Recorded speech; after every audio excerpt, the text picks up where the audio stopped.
Have you ever wondered how a single patch of earth, surrounded by mountains and deserts, managed to humble the mightiest empires in human history?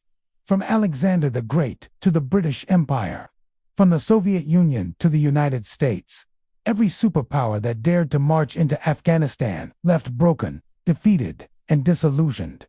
This isn't just a story of war. It's a story of geography, of resilience, and of a land that refuses to be conquered. Welcome to Afghanistan, the graveyard of empires. When you look at a map of Afghanistan, you immediately see what makes it unique: a maze of jagged mountains, narrow passes, and harsh deserts. The Hindu Kush range slices through the country like a stone spine, creating natural fortresses and deadly choke points. In these mountains, visibility drops, weather changes within minutes, and supply lines become nightmares. For an invading army, it's a place where modern technology struggles and local knowledge reigns supreme. More than 2,000 years ago, Alexander the Great tried to pass through these mountains on his way to India. He faced ambushes from tribes who knew every inch of the terrain. Despite his unmatched military genius, Alexander lost thousands of men, not just in battle, but to cold, starvation, and exhaustion. His conquest was recorded as a victory, but history remembers it as the first lesson: Afghanistan cannot be tamed. Centuries later, the British Empire came with pride and confidence. In the 19th century, Britain saw Afghanistan as the gateway to India, their most prized colony.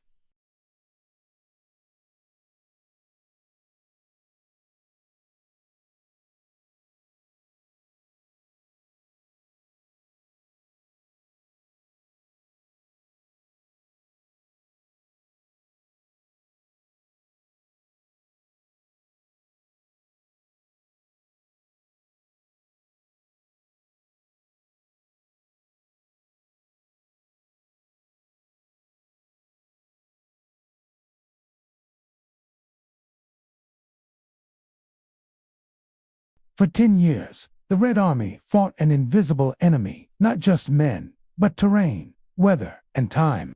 When they finally withdrew in 1989, they left behind a broken dream, thousands of dead, and a Soviet Union that was beginning to collapse. Once again, the mountains had won. Then came the modern age: satellites, drones, smart bombs, and high-tech soldiers. After the 9/11 attacks, the United States led a global coalition into Afghanistan to destroy terrorist networks and bring stability.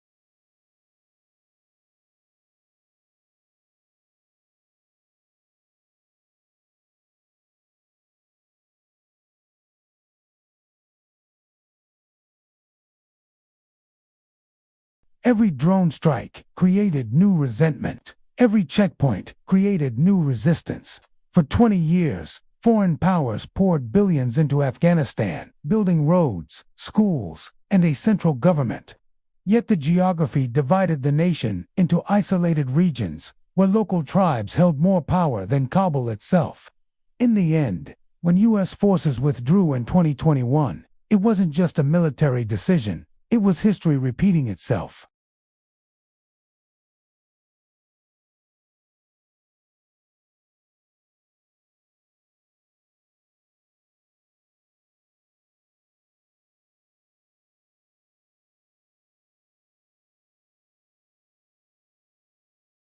Narrow passes like the Khyber Pass and the Salin Pass have been both gateways and traps for invaders.